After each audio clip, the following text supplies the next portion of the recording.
ওরা মরেছে, লাশ নিয়ে যাবে মাটির কাছে। কোথা থেকে আসছে বুবুজি? এমন হাত তুলে দোয়া করে কাঁদতে লাগলো। আরে লাশ বাড়ি থেকে বের হয়নি, বের হওয়ার সময় হাত তুলে দোয়া করে চিল্লাচিল্লি শুরু হয়ে যায়। আচ্ছা, ও মহিলা এই বাড়িতে আসলো কেন? এই ছেলে, এই বাড়িতে মরা মরেছে, সারা দিন গোটা গ্রামের মহিলা এই বাড়িতে আসছে কেন? ধর্ম কি পাগল হয়ে গেছে? তাফসীর মাহফিলে ওকে কি পড়ালো? এই তোমার বোন আসে কেন এই বাড়িতে? আপনার স্ত্রী আসে কেন? আমি আব্দুর রাজ্জাক ইউসুফ বলছি, আমার স্ত্রী যায়নি, যাবেও না। যদি আপনি পরীক্ষা করেন, কালকে আসেন। আল্লাহ তুমি মাফ করো, আমি অহংকারও করিনি, গৌরবও করিনি। 3 মাস থাকার পরে যদি আপনার সরিষা সম পরিমাণ পর্দার ব্যতিক্রম দেখা যায়, আমি জাতির সামনে কথাই বলবো না।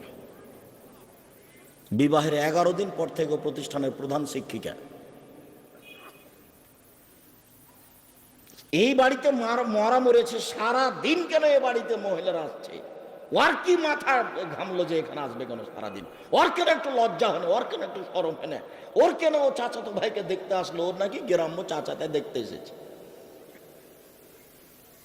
কেন এখানে আসবে?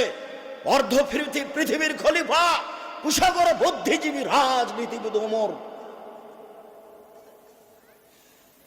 মারা যাবেন এই সময়ে বলছেন, আব্বু আব্দুল্লাহ। জি আব্বা।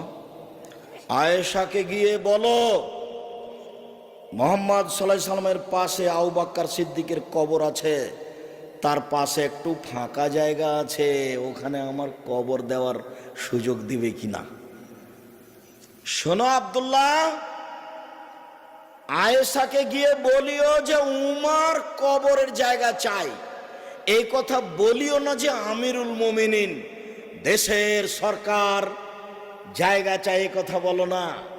বলবে যে উমর চাচ্ছে। আপনার কোন কালে প্রিন্সিপালের পদ চলে গেছে, তবু আপনি বলছেন সাবেক প্রিন্সিপাল, কলমে লিখছেন। আপনি বলছেন সাবেক এমপি মন্ত্রী, আর উমর এখনো মরেননি, জীবিত আছেন। বুখারী মুসলিমের হাদিস। বেটা,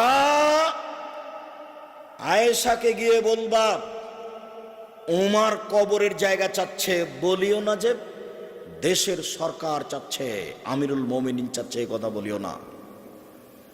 তো এখন আব্দুল্লাহ গেছেন, সালাম দিয়ে ভিতরে ঢুকে দেখছেন যে আয়েশা বসে বসে কাঁদছেন।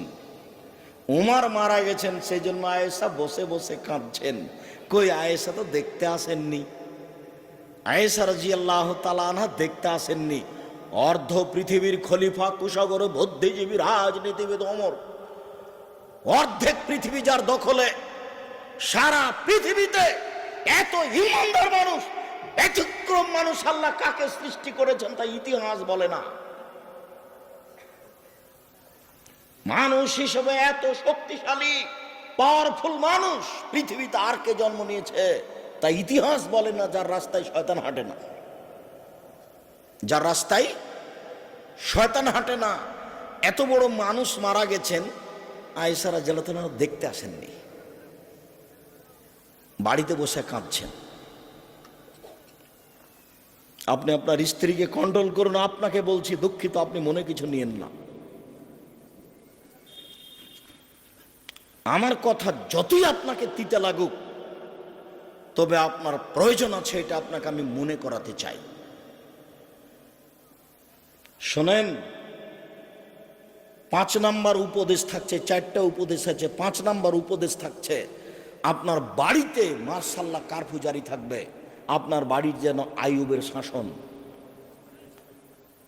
44 ধারা জারি থাকবে বাড়িতে। আপনার ছেলে, আপনার মেয়ে, আপনার স্ত্রী বাড়ি ত্যাগ করতে পারে না কোনো সময়।